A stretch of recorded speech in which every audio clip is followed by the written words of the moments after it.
M காருண்ய இயேசுவின் காட்சியை பார்த்திட கல்வாரிக்கு போகலாம் வாரி. சிலுவை பாதை நம் வாழ்வுக்கான பாதை. இயேசுவை பின்தொடர வேண்டுமென்று விரும்புகின்ற ஒவ்வொருவருக்கும் இயேசு காட்டும் இந்த பாதையில் பயணிக்கின்ற பொழுது நம் வாழ்விலே எத்தனை சிலுவைகள் வந்தாலும், சோதனைகள் வந்தாலும், தடுமாற்றங்கள் வந்தாலும், தடைகள் வந்தாலும், போராட்டங்கள் வந்தாலும், நோய் நொடிகள் நம்மை தாக்கினாலும், உறவுகளினால் உதறி தள்ளப்பட்டாலும் ஒருபொழுதும் தயங்க முடியாத பயணம்தான் இந்த சிலுவை பாதை. இப்படி எல்லா சூழ்நிலைகளிலும் இயேசு கடந்து வந்த பிறகுதான் இந்த பாரமான சிலுவையை சுமக்க அவர் தயார் நிலையில் இருக்கிறார். அவர் சுமக்கின்ற சிலுவை ஏற்கனவே 3 ஆண்டுகளில் பலவிதமான சிலுவைகளை சுமந்து விட்டதினால் இந்த சிலுவை அவருக்கு பாரமாக இருக்காது. ஏன் இயேசு சிலுவை சுமக்க வேண்டும் என்று பல நேரங்களிலே நம் உள்ளத்தின் ஆழத்திலே கேள்விகள் எழலாம். பிரியமானவர்களே, இயேசு சுமந்து சென்ற சிலுவை பாதை நாம் சுமந்து செல்ல வேண்டும் என்பதற்காக ஒரு முன்னோட்டமாக, ஒரு வெள்ளோட்டமாக, ஒரு முன்னோடியாக, ஒரு உதாரணமாக இயேசு நமக்கு சுமந்து காட்டியிருக்கிறார். இப்படி சிலுவைகளை சுமக்கின்ற பொழுது நாம் போராட்டங்களை சந்தித்தாலும் துவண்டு விடாமல் தைரியமாக, துணிவோடு நம் சிலுவைகளை சுமந்து சென்றோம் என்றால் நம் மாபரன் இயேசு கிறிஸ்து நம் அருகிலே இருந்து நம்மை ஆற்றுப்படுத்துவார், நம்மை தேற்றுவார், நம்மை வழிநடத்துவார். இந்த சிந்தனைகளோடு தொடருவோம் இந்த சிலுவை பாதையிலே. முதல் நிலை, இயேசு தீர்ப்புக்கு உள்ளாக்கப்படுகிறார். யாருமே தண்டனை பெறக்கூடாது என்பது இயேசுவினுடைய விருப்பம். நான் நீதிமான்களை அல்ல பாவிகளையே மீட்க வந்தேன் என்று, பாவிகளுக்காக தன்னை அர்ப்பணித்திருக்கிறேன் என்று இயேசு தன் பணி வாழ்விலே சொல்லியதை நாம் நினைவுபடுத்த அழைப்பு கொடுக்கிறார். மனிதன் என்கின்ற இந்த நம்முடைய மண்ணுலக பயணத்திலே மனித இனத்துக்குள்ளே எப்படிப்பட்ட வேறுபாடுகள் இருக்கிறது என்பதை இயேசுவின் பணி வாழ்விலே அவர் நமக்கு வெளிப்படுத்தி இருக்கிறார். பாவிகள், உண்மையுள்ளவர்கள், நேர்மையாளர்கள், அயோக்கியர்கள், இப்படி வேறுபாடுகளை காட்டி காட்டி மக்களை அடிமைகளாக தங்கள் தேவைகளுக்கு பயன்படுத்தக்கூடிய நிலைமையில் வைத்திருந்த எல்லா தடைகளையும் இயேசு உடைத்ததினால்தான் அவருக்கு மரண தீர்ப்பு அளிக்கப்படுகிறது.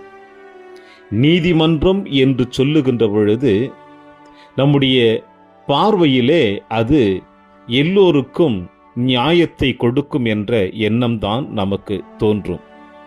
ஆனால் வெளியடையாளமாக வாய்மையே வெல்லும் என்று எழுத்துக்களால் அலங்கரிக்கப்பட்ட இந்த நீதிமன்றங்கள் பல நேரங்களிலே அதிகாரங்களினால் வாயானது மூடப்படுகிறது, நீதியின் வாய். இயேசுவுக்கும் அப்படிப்பட்ட நிலைமைதான் ஏற்படுத்தப்பட்டது. இயேசு தன்னை அர்ப்பணித்த தருணம் இங்கே கயவர்களால், அதிகாரம் உள்ளவர்களினால் தங்களுடைய வார்த்தைகளை உயர்த்தி இயேசுவை மரண தண்டனைக்கு அவர்கள் கையளிக்கிறார்கள். பலமுறை போராட்டம், பலமுறை முயற்சி, ஒவ்வொரு போராட்டமும் ஒவ்வொரு முயற்சியும் தோல்விகளை சந்தித்ததினால் அவர்களுடைய வேகம் இன்னும் அதிகமாக அதிகரித்தது. அவர்களுடைய இரத்த நாளங்கள் அவர்களுடைய கட்டுப்பாட்டை இழக்கச் செய்தது. கோபங்களும் அகங்காரமும் அனைத்தும் உச்சம் தலைக்கு ஏறியதினால்தான் இவன் வேண்டாம், பரபாவே வேண்டும், இவனை சிலுவையில் அறையும் என்று கத்தி கூச்சலிட்டு தாங்கள் நினைத்ததை அவர்கள் நிறைவேற்றி விட்டார்கள் என்ற மமதையோடு இயேசுவை சிலுவை மரணத்திற்கு கையளிக்கிறார்கள். ஜெபம். நீதியின் மீது வேட்கை கொண்டோர் பேறு பெற்றோர் என போதித்த இயேசுவே, எங்கள் சமூகங்களில் அநீதிகள் தலையெடுக்கின்றன பொழுது நீதிக்காக குரல் எழுப்பிட எங்களுக்கு துணிச்சலையும் நீதிக்கான வேட்கையும் தாரும். ஆமேன். இரண்டாம் நிலை, இயேசுவின் தோள் மீது சிலுவை சுமத்தப்படுகிறது. கொடிய நெஞ்சம் கொண்டவர்கள் ஈவு இரக்கமின்றி இயேசுவின் தோளின் மீது இந்த பாரமான சிலுவையை சுமத்தி மகிழ்கிறார்கள். அவர் மீது சுமத்தப்பட்ட குற்றங்களில் துளியளவு கூட உண்மை இல்லை என்பது அவர்களுக்கும் தெரியும், பிலாத்துவுக்கும் தெரியும், இயேசுவுக்கும் தெரியும். ஆனால் தங்களுடைய கோபத்தினாலும் தங்களுடைய வார்த்தைகளை கோபக்கணைகளினால் உயர்த்தியதினாலும் அவர்கள் வென்று விட்டதாக நினைத்து அதனுடைய முதல் அத்தியாயமாக இயேசுவின் தோள் மீது இந்த சிலுவையை வைக்கிறார்கள். இந்த மகிழ்ச்சி அவர்களுக்கு எப்பொழுதும் நிறைவை கொடுக்கும் என்று அவர்களுக்கு தெரியாது. ஆனால் இந்த நொடிப்பொழுதில் அவர்கள் வெற்றி கண்டதாக மகிழ்ச்சி கொண்டு இயேசுவின் மீது சிலுவையை சுமத்துகிறார்கள். இயேசுவை போல் இன்று நம் வாழ்விலே செய்யாத குற்றத்திற்கு பழியை ஏற்று பல பேர் சிலுவைகளை சுமந்து சென்று கொண்டிருக்கிறார்களே, அவர்கள் யாரால் இந்த நிலைமைக்கு தள்ளப்பட்டார்கள் என்று நாம் சிந்திப்போமா? ஏனென்றால் கயவர்களினாலும் பரிசேயர்களினாலும் மூப்பர்களினாலும் செய்யாத ஒரு குற்றத்தை இயேசுவின் மீது சுமத்தி மரண தண்டனைக்கு உள்ளாக்கி அவர்கள் வெற்றியின் விளிம்பை நோக்கி பயணித்துக் கொண்டிருப்பது போல சிலுவையை இயேசுவின் மீது சுமத்தி ஆரவாரத்தோடு மகிழ்ச்சியோடு அரண்மனையை விட்டு வெளியே வருகின்றார்கள். நம்முடைய வாழ்விலும் இப்படி நடந்திருக்கின்றதா? ஆரவாரத்தோடு மகிழ்ச்சியோடு அடுத்தவர்கள் வாழ்வை அழித்துவிட்டு நாம் மகிழ்ச்சியோடு நம் பயணத்தை தொடர்ந்தோம் என்றால் நிச்சயமாக இயேசு ராயப்பரிடம் சொன்னது போல, வாளை எடுத்தவன் வாளாலே மடிவான், வாளை உரையில் போடு என்று சொன்னாரே. நாம் பிறருக்கு துன்பத்தை கொடுத்திருந்தால் அந்த துன்பம் நம் இலக்கை செல்லுவதற்கு முன்னதாக நம் முன்னே நின்று வா என் மகனே, வா என் மகளே என்று கரம் பிரித்து காத்து கொண்டிருக்கும். மனம் திரும்பினால் அந்த விபத்தையோ அந்த ஆபத்தையோ இயேசு தன் பாடுகளின் மரணத்தினால் நம்மிடமிருந்து அவற்றை அகற்றி விடுவார். மனம் திரும்பவில்லை என்றால் யூதாஸ் காரியோத்து சந்தித்தது போல நாமும் சந்திக்க நேரிடும் என்பதை இயேசு நினைவுபடுத்தி அவரோடு பயணிக்க அழைப்பு கொடுக்கிறார். ஜெபம். அநியாயமாய் தண்டனை பெற்ற இயேசுவே, நாங்கள் பிறர் மீது பழி சுமத்தியே பழகிவிட்டோம் என்பதை உணர்ந்திருக்கின்றோம். அடுத்தவர்களின் வேதனைக்கு இனி நாங்கள் காரணமாக இருக்காமல் அவர்களின் சுமைகளை இறக்கி வைப்பவர்களாக மாறிட நல் மனதை தாரும். ஆமென்.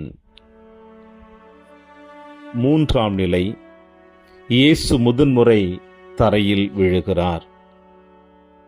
விழுதலும் எழுதலும் இயற்கைக்கும் மனிதனுக்கும் ஒரு யதார்த்தமான நிகழ்வாகத்தான் இருக்கிறது. ஆனால் இயற்கைக்கும் மனிதனுக்கும் இருக்கின்ற இந்த ஒற்றுமை சற்று மாறுபட்டதாக காணப்படுகிறது. இயற்கை கூட பல நேரங்களில் விழுகிறது, ஆனால் விழுந்ததும் தெரியாது, எழுவதும் தெரியாது. இப்படிப்பட்ட அற்புதமான பக்குவத்தோடு இயற்கைகள் பயணித்துக் கொண்டிருக்கின்ற பொழுது மனிதர்களாகிய நாம் மட்டும்தான் விழுகின்ற வரையில் நமக்குள் இருக்கின்ற ஆணவம், விழுந்த பிறகு நாம் துடிதுடிக்கக்கூடிய மன வருத்தம் சற்று மாறுபட்டதாகத்தான் காணப்படுகிறது. இங்கே இயேசு சிலுவை சுமந்து செல்லுகின்ற பொழுது முதன்முறையாக தடுமாறி கீழே விழுகிறார் என்று இந்த சிலுவை பாதையின் நிலைகளில் மூன்றாம் நிலை நமக்கு சொல்லுகிறது. இவர் தடுமாற்றத்திற்குரியவரா இவர் கீழே விழக்கூடியவரா என்று பார்த்தோம் என்றால் நிச்சயமாக இல்லை.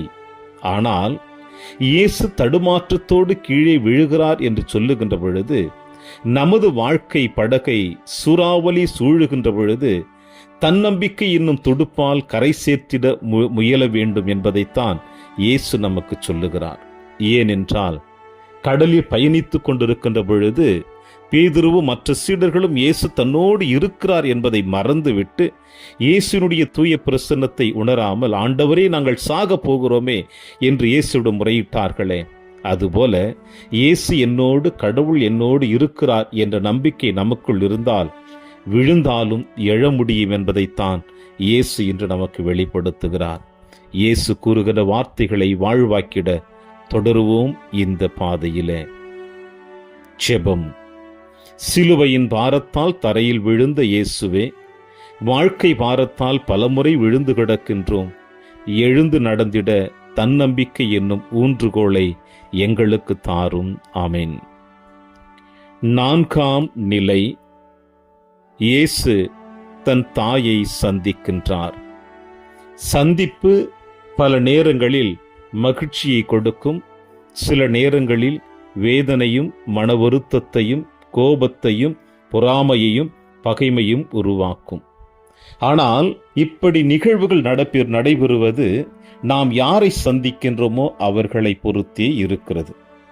இப்படிப்பட்ட சூழ்நிலையில் இயேசு சிலுவையை சுமந்து கல்வாரி நோக்கி பயணித்துக் கொண்டிருக்கின்ற பொழுது தன்னை தாரை வாத்து பெற்றெடுத்த அன்னை மரியாளை சந்திக்கிறார். இதோ ஆண்டவருடைய அடிமை, உமது வார்த்தையின்படியே எனக்கு ஆகட்டும் என்று தன்னை ஆண்டவர் கரத்தில் அர்ப்பணித்த இந்த தாயை இயேசு சந்திக்கிறார். யாரை இந்த சிலுவை பயணத்துக்கு வெற்றி முத்தம் கொடுத்து வெற்றி திலகமிட்டு வழி அனுப்பி வைத்தாரோ அவரை இயேசு சந்திக்கிறார். ஆக இந்த சந்திப்பு அவர்களுக்குள்ளே ஒரு வேதனையோ மன வருத்தத்தையோ நிச்சயமாக தருவதில்லை.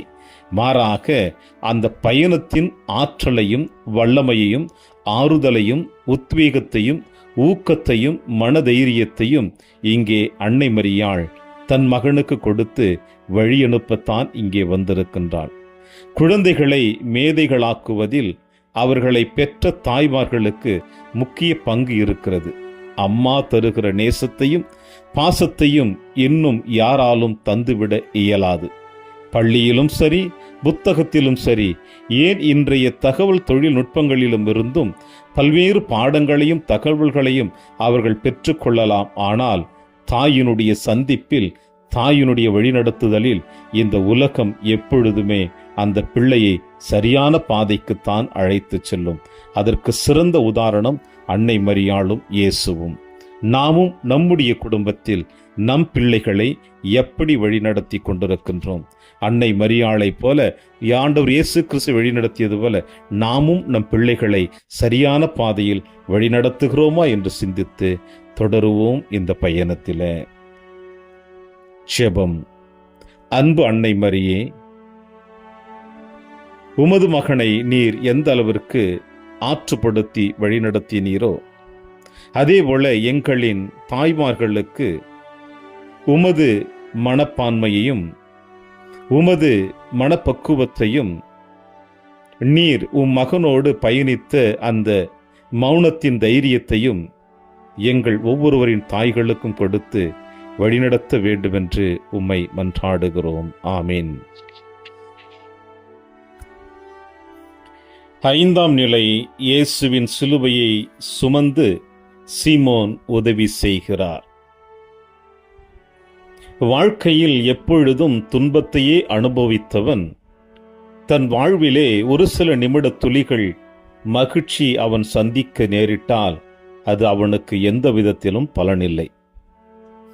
வாழ்க்கையில் எல்லா நேரங்களிலும் மகிழ்ச்சியோடு இருந்து கொண்டிருக்கின்றவன் ஒரு சில நிமிட துளிகள் துன்பத்தை சந்திக்கின்ற பொழுது அவன் துவண்டு விழுந்து விடுகிறான்.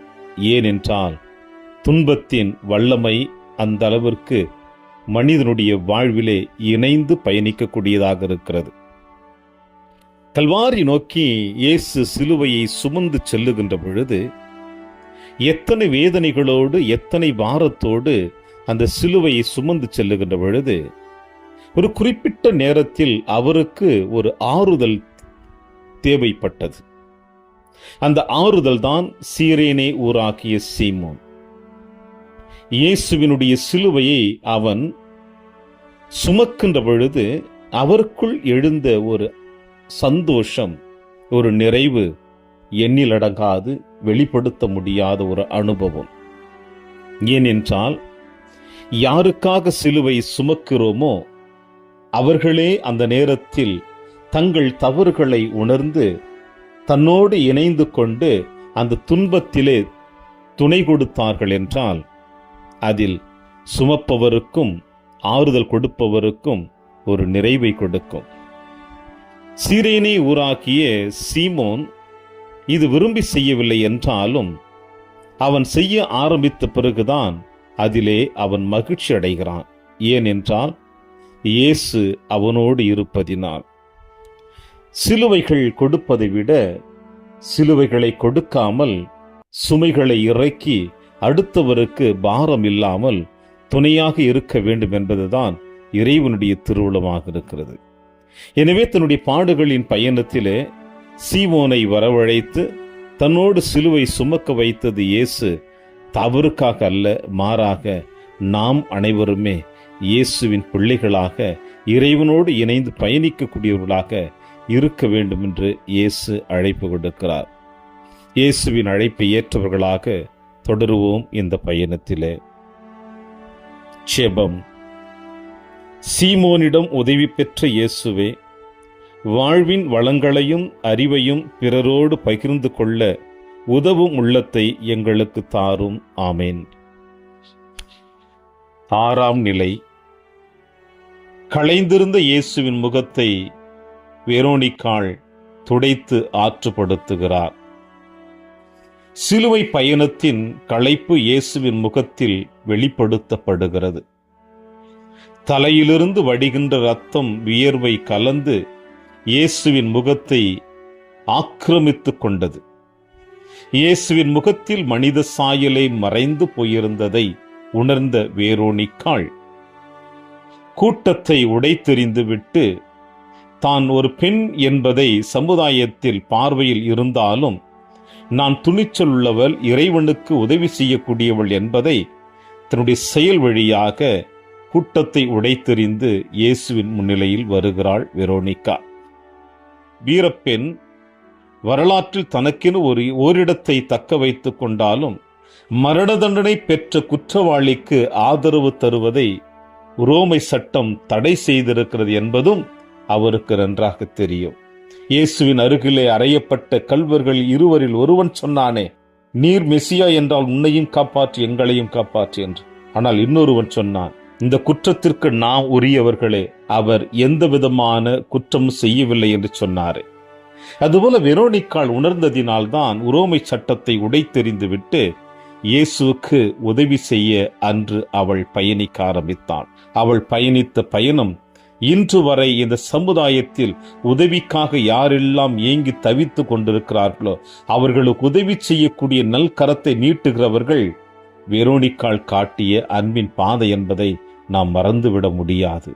இறைவனுடைய திருவுளம், அந்த திருவுளத்தை நிறைவேற்ற தொடருவோம் இந்த சிலுவை பயணத்திலே. ஜெபம். முகத்தை துடைத்து வெரோனிக்காவுக்கு முகத்தையே பதிவு செய்து கொடுத்த இயேசுவே, முகமிழந்து அடிமைகளாக கிடக்கும் பெண்ணினம் சமத்துவம் கண்டிட அருள் தாரும். ஆமென். 7ஆம் நிலை. இயேசு 2ஆம் முறை தரையில் விழுகிறார். உடலின் சோர்வினாலும் வலியினாலும் வேதனையினாலும் கல்வாரி நோக்கி பயணித்துக் கொண்டிருக்கின்ற நம் மாபெரும் ஆண்டவர் இயேசு கிறிஸ்து, அவர் இரவு முழுவதுமாக சாட்டையால் அடிக்கப்பட்டும் உணவும் இல்லாமலும் தண்ணீர் இல்லாமலும் அவர் சந்தித்த கொடூரமான வேதனைகளை முன்னிட்டு அவர் இந்த சிலுவை பயணத்திலே களைப்பும் சோர்வும் அடைகிறார் என்பதில் எந்தவிதமான ஐயப்பாடுமில்லை. சிலுவை பயணத்தில் ஆண்டவர் இயேசு கிறிஸ்து விழுவதை எப்படி இயேசுவால் தவிர்க்க முடியவில்லையோ அதேபோல நம்முடைய வாழ்க்கை பயணத்திலும் பல நேரங்களிலே நிகழுகின்ற தோல்விகள், துன்பங்கள், நெருக்கடிகள் இவை அனைத்துமிருந்தும் நாமும் விழுவதையும் தவிர்க்க முடியாது. விழுகின்ற பொழுது வேதனை அடைவது நம் வாழ்விலே யதார்த்தமானதாக இருந்தாலும், ஒரு முறையாவது விழுகின்ற பொழுதும் நமக்கு வருத்தங்கள் ஏற்பட்டு பின்னடைவு உண்டாகிறது என்பது உண்மைதான். ஆனால் அவை அனைத்தையும் உடைத்தெறிந்துவிட்டு இயேசுவை போல எழுந்து நடந்திட நமக்கு இயேசு ஆற்றலையும் வல்லமையும் கொடுத்து வழிநடத்த அழைக்கிறார். இயேசுவின் பின்னே நாமும் செல்வோம். ஜெபம். 2ஆம் முறை விழுந்து மீண்டும் எழுந்து நடந்த இயேசுவே, நாங்கள் விழுந்து கிடக்கிற நிலைகளில் அனுபவங்களை பாடங்களாக கற்றுக்கொண்டு வாழ்க்கையை யதார்த்தமாக எதிர்கொள்ள துணை செய்யும். ஆமேன். 8ஆம் நிலை. எருசலேம் பெண்களுக்கு இயேசு ஆறுதல் கூறுகிறார். துன்ப நேரங்களிலும் துவண்டு போய்விடாத நம் மாபரன் ஆண்டவர் இயேசு கிறிஸ்து, அவருக்கு சீரேனே ஊராகிய சீமோன் உதவி செய்தும், வெரோனிக்காள் ஆண்டவர் இயேசு கிறிஸ்துடைய முகத்தை துடைத்தும், இந்த 2 உள்ளங்களும் அவருக்கு அந்த பயணத்திற்கு ஒரு உத்வேகத்தை கொடுத்திருக்கிறார்கள். இப்படி தன்னுடைய மரணத்தை நோக்கி பயணித்துக் கொண்டிருக்கின்ற நம் மாபரன் ஆண்டவர் இயேசு கிறிஸ்து தான் சந்தித்துக் கொண்டிருக்கின்ற ஒவ்வொருவருக்கும் தன் மௌன மொழிகளினால் ஆறுதலை கொடுத்து கொண்டிருக்கிறார் என்பதில் நாம் இல்லை என்று சொல்லிவிட முடியாது. ஆனால் அந்த வரிசையில் ஆண்டவர் இயேசு கிறிஸ்துவை சந்தித்து அவருடைய பாடுகளின் பயணத்திலே தங்களால் உடல் ரீதியாக அவருக்கு உதவி செய்ய முடியவில்லை என்றாலும், தங்களுடைய உடனிருப்பினால், தங்களுடைய அழுகையினால், கண்ணீரினால் இயேசுவுக்கு ஆறுதல் சொல்லக்கூடிய இப்படிப்பட்ட பெண்மணிகளுக்கு இயேசு மீண்டும் ஆறுதலை அவர்களுக்கு பிரதிபலிக்கிறார். எப்படி என்றால், எனக்காக அழாதீர்கள், உங்களுக்காக, உங்கள் பிள்ளைகளுக்காக அழுங்கள் என்று இயேசு இந்த எருசலேம் பெண்களுக்கு ஆறுதலை கொடுக்கிறார். என்னதான் தன் மரணம் நெருங்கி வந்து கொண்டிருந்தாலும், இன்னும் ஒரு சில நிமிடங்கள் நான் சந்திக்கக்கூடிய பிள்ளைகளுக்கு ஆறுதல் வார்த்தைகளையும் அறிவுரைகளையும் சொல்லிவிட்டு அவர்களை வழிநடத்த வேண்டும் என்பதுதான் இயேசுவினுடைய ஆதங்கம். நம்முடைய வாழ்விலும் நாம் எப்படி போராட்டங்களை சந்தித்துக் கொண்டிருந்தாலும், நம் கண் முன்னே யாரெல்லாம் அழிவின் பாதையில் சென்று கொண்டிருக்கிறார்களோ, நிச்சயமாக அவர்களை அன்பின் பாதையில் அழைத்து வர வேண்டும் என்று இயேசு அழைப்பு கொடுக்கிறார். ஜெபம். தன் சோகத்திலும் பிறருக்கு ஆறுதல் சொன்ன இயேசுவே, உலகில் பிறர் கடலளவு துன்பத்தில் இருக்கும் பொழுது நாங்கள் கையளவு துன்பத்தை பெரிதாக நினைக்கின்றோமே, பிறருக்கு எப்பொழுதும் ஆறுதலாக இருக்க நல்ல மனதை தாரும். ஆமேன். 9ஆம் நிலை. இயேசு 3ஆம் முறை தரையில் விழுகிறார். இயேசுவின் சிலுவை பயணத்தில் தளர்வும் தடுமாற்றமும் இணைந்து கொள்கின்றது. உடலெங்கும் காயங்கள் நிறைந்து ஒருபுறம் வேதனை தர, மறுபுறம் கனத்த சிலுவை தோலை அழுத்த நடந்து வருகின்ற இந்த போராட்டத்தில் இயேசு 3ஆம் முறையாக கீழே விழுகிறார். இனி அவரால் ஒரு அடி கூட எடுத்து வைக்க முடியாது என்று பலர் நினைத்தாலும், அவர்களுடைய சிந்தனைகளை உடைத்தெறிந்துவிட்டு எழுந்து நின்று தன் சிலுவையை சுமந்து தன்னுடைய இலக்கை நோக்கி பயணிக்கிறார் இயேசு.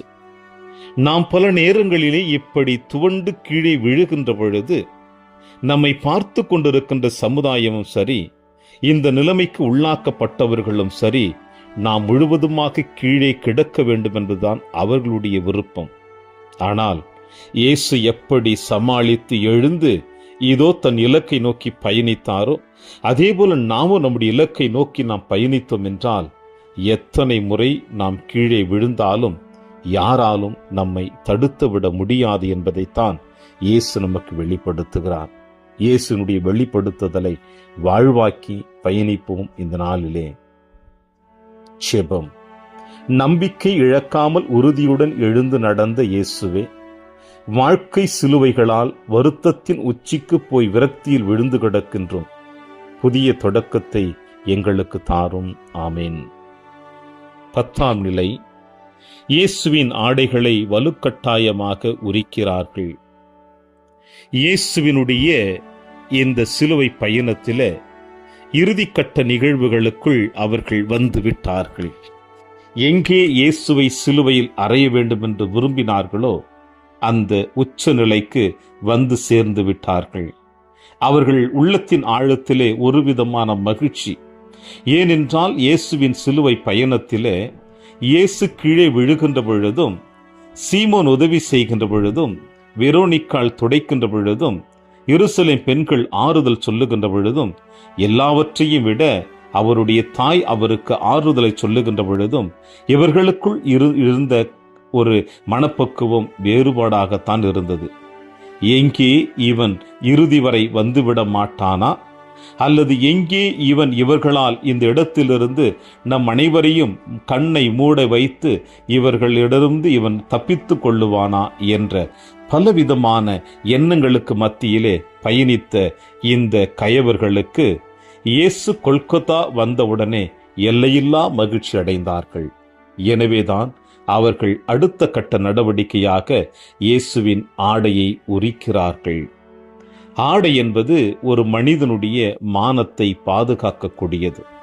ஒரு மனிதனுடைய ஆடை அலங்காரத்தை வைத்துதான், அவன் அணிந்திருக்கின்ற ஆடையை வைத்துதான் அவன் உள்ளத்தின் ஆழத்தில் என்ன என்பது தெளிவாக தெரியப்படும்.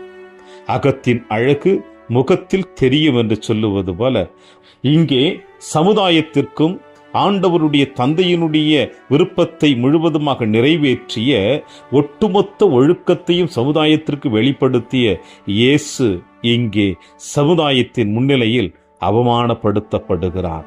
பல நேரங்களில் இயேசுவை போல நாமும் அவமானப்படுத்தப்படலாம்.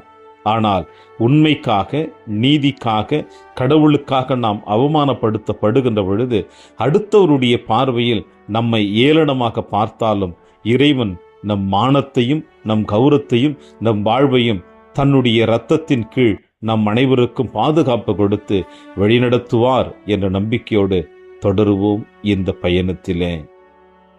ஜெபம். அவமானத்தை தாங்கிக் கொண்ட இயேசுவே, எங்கள் சமூகங்களில் அன்றாடம் அரங்கேறும் அத்துமீறல்களில் இருந்து அப்பாவி மக்களை காத்திடவும், மனித உரிமைகளை மதித்திடவும் எங்களுக்கு அருள் தாரும். ஆமென். 11ஆம் நிலை, இயேசுவை சிலுவையில் ஆணியால் அறைகிறார்கள். இன்னும் அவர்களுக்கு மட்டற்ற மகிழ்ச்சி. கொல்கத்தா நெருங்கி விட்டார்கள். ஆடைகளை உரித்து விட்டார்கள். இயேசுவை ஆணியால் சிலுவையில் அறைகிறார்கள்.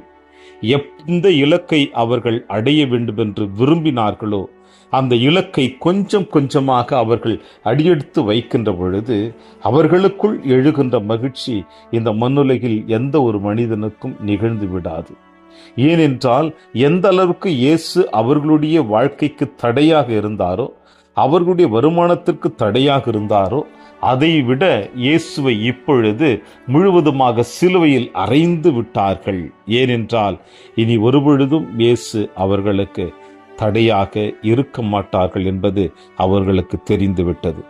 எனவே இயேசுவை சிலுவையில் அறைந்த இந்த கயவர் கூட்டத்தை போல நாமும் பல நேரங்களில் அடுத்தவர்களை சிலுவையில் அறைந்திருந்தால் இன்று இயேசு சிந்திக்க அழைப்பு கொடுக்கின்றார். ஜெபம். சிலுவை மரத்தில் கொடூரமாய் அறையப்பட்ட இயேசுவே, உம்மை போல இன்று படுகொலைகளுக்கு உள்ளாக்குவோரை கண்டும் காணாமல் இருந்திருக்கின்றோம். உணர்ச்சியுள்ள இதயத்துடன் இனி வன்முறைக்கு எதிரான குரல் கொடுக்க எங்களுக்கு அருள் தாரும். ஆமேன். 12ஆம் நிலை, சிலுவையில் அறையப்பட்ட இயேசு உயிர் துறக்கிறார். தந்தையே, எல்லாம் நிறைவேறிற்று, உன் கையில் என் ஆவியை ஒப்படைக்கிறேன். இந்த வார்த்தை இயேசு உச்சரிப்பதன் காரணம் என்னவென்றால், தந்தை தன்னிடம் ஒப்படைத்திருக்கின்ற அந்த இலக்கு பயணத்திலே அவர் பல நேரங்களில் சந்தோஷமாகவும் மகிழ்ச்சியாகவும் நிறைவாகவும் இருந்த தருணங்களும் உண்டு. அதற்கு எதிர்மாறாக அவர் சந்தித்த போராட்டங்களும் அவமானங்களும் அவதூறுகளும் ஏளன பேச்சுகளும் நிராகரிப்பும் சந்தித்தது உண்டு. ஒரு மனிதன் மகிழ்ச்சியில் இருப்பதை விட துன்பத்தில் இருக்கின்ற பொழுது அதிலிருந்து எப்படி வெளியேற வேண்டும் என்றுதான் பல திட்டங்களை தீட்டுகிறார். ஆனால் இங்கே இயேசு தன் வாழ்நாளிலே சந்தித்த எல்லா போராட்டங்களிலிருந்தும் எல்லாவற்றையும் ஒதுக்கி வைத்துவிட்டு தன் தந்தை காட்டிய அன்பின் பாதையில் கடந்து வந்து எல்லாம் நிறைவேறிற்று, உம் கையில் என் ஆவியை ஒப்படைக்கிறேன் என்று இயேசு அர்ப்பணித்திருக்கிறார். இந்த அழைப்பு தான், இந்த அர்ப்பணிப்பு தான் இந்த மண்ணுலகில் இருந்து கொண்டிருக்கின்ற நீங்களும் நானும் எல்லா சூழ்நிலைகளிலும் நம் பெற்றோர்களுக்கு கீழ்ப்படிந்து அவர்கள் காட்டுகின்ற அன்பின் பாதையில் நாம் பயணித்தோம் என்றால் இயேசுவினுடைய மரணம் உயிர்ப்பு நம் வாழ்விலே பல ஆற்றலையும் விண்ணப்பத்தையும் வாழ்வையும் கொடுக்கும் என்ற நம்பிக்கையோடு தொடருவோம் இந்த சிலுவை பயணத்திலே. ஜெபம். எங்களுக்காக தியாகத்துடன் மரணத்தை ஏற்ற இயேசுவே, பிறர் வாழ்வு பெறுவதற்காக எங்களையே தியாகம் செய்திடும் நல் மனதை தாரும். ஆமென். 13ஆம் நிலை. இயேசுவின் உடலை மடியில் சுமக்கிறாள் நம் அன்னை மரியாள். 10 மாதம் சுமந்து பாலூட்டி சீராட்டி தன் மகனுடைய ஒவ்வொரு அசைவுகளையும் தன் கருவறையிலிருந்து இந்த இறுதி நிலைமையை அன்னை மரியாள் அனுபவித்துக் கொண்டேதான் இருந்தாள். ஏதோ ஆண்டவர் இயேசு கிறிஸ்துனுடைய மரணம் அவருக்கு சற்று ஒரு மாறுபட்டதாக அமைக்கப்படவில்லை. மாறாக சிலுவை மரணத்தை தான் அவர் சந்தித்திருக்கிறார். சிலுவையில் தொங்கிக் கொண்டிருக்கின்ற பொழுது, அம்மா இதோ உன் மகன், இதோ உன் தாய் என்று தாயை தனித்து விடாமலும் இந்த தாயினுடைய பாதுகாப்பிலே நாம் இருக்க வேண்டும் என்று விரும்பிய இயேசு இப்பொழுது உயிரற்ற நிலையில் தன் தாயின் மடியில் அவர் கிடத்தப்பட்டிருக்கின்றார். இந்த தாயானவள் கண்ணீரை விடவில்லை, மாறாக தன்னுடைய இலக்கை நோக்கி பயணித்துக் கொண்டிருக்கின்ற உயிரற்ற தன் மகனை மடியில் சுமத்தி கொண்டு அந்த மகனிடம் ஜெபித்து ஆறுதலை பெற விரும்புகிறாள்.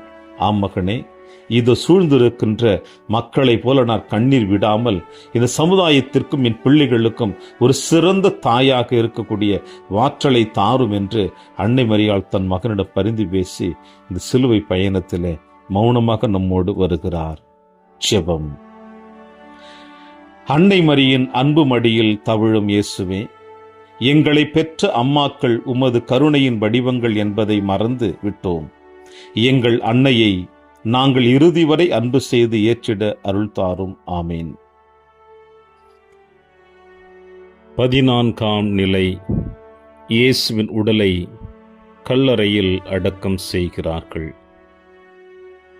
இயேசுவின் காலத்தில் தான் இறப்பதற்கு முன்னதாக தனக்கென்று கல்லறைகளை தயாரித்து வைத்த உள்ளங்கள் எத்தனையோ எத்தனை. அப்படிப்பட்ட சூழ்நிலையில் இயேசு மாற்றான் தோட்ட கல்லறையில் அடக்கம் செய்யப்படுகிறார். ஒரே ஒரு வார்த்தையில் இந்த உலகத்தை உருவாக்கியவர், ஒரே ஒரு வார்த்தையில் பார்வையற்றவர்களுக்கு பார்வை கொடுத்தவர், ஒரே ஒரு வார்த்தையில் இறந்து போனவர்களுக்கு வாழ்வு கொடுத்தவர், தான் அடக்கம் செய்யப்பட கல்லறை இல்லாது மாற்றானுடைய கல்லறையில் அடக்கம் செய்ய அழைக்கப்பட்டிருக்கின்றார். இந்த உலகத்தினுடைய அவல நிலை இதுதான் என்பதை இயேசு நமக்கு வெளிப்படுத்தக்கூடிய தருணம்தான் இந்த கல்லறையில் அடக்கம் செய்யப்படுதல். இந்த உலகம் நம்முடைய பார்வைக்கு அழகாகவும் மகிழ்ச்சியை கொடுக்கக்கூடியதாகவும் இருந்தாலும் இந்த உலகத்தோடு நம்மை இணைத்து கொள்ளுகின்ற பொழுது அது ஒன்றுமில்லாத சூன்யத்திற்கு சமம் என்பது இந்த நிகழ்வும் நமக்கு வெளிப்படுத்தப்படுகிறது. இவை எல்லாவற்றையும் விட இங்கே ஆண்டவர் இயேசு கிறிஸ்து கல்லறையில் அடக்கம் செய்யப்படுவது அவர் அடக்கம் செய்யப்படவில்லை, மாறாக விதைக்கப்படுகிறார். இயேசுவின் விழுமியங்கள், இயேசுவின் கீழ்ப்படிதல், இயேசு தந்தையோடு இணைந்திருத்தல், இயேசு மக்கள் மீது வைத்திருந்த அன்பு, பாவிகளை மன்னித்தது, அரவணைத்தது, எல்லாவற்றையும் விட 3ஆம் நாள் உயிர்த்தெழப் போகிறேன் என்று முன்னதாகவே தன் உயிர்ப்பின் மகத்துவத்தை சொல்லிவிட்டு இதோ கல்லறையில் அமைதியாக துயில் கொள்ள செல்கிறார். ஏனென்றால் இயேசு எப்படி நம்மை அன்பு செய்தாரோ அதேபோல நாமும் அவரை அன்பு செய்கிறோம் என்பதற்கு இதுவும் ஒரு சிறந்த சான்றாக இருக்கும் என்ற நம்பிக்கையோடு தொடருவோம் இந்த சிலுவை பயணத்தில். ஜெபம். தனக்கென எதையும் சேர்த்து வைக்காத ஏழ்மையின் வடிவமான இயேசுவே, எங்கள் வாழ்நாட்களில் சொத்து சேர்ப்பதை குறிக்கோள்களாக கொள்ளாமல் எல்லோரும் வாழ்வு காண உழைத்திட அருள் தாரும். ஆமென். வியாகுல மாமரியே, தியாகத்தின் மாதாவே, சிலுவை அடியினிலே சிந்தை நொந்தழுதாயோ,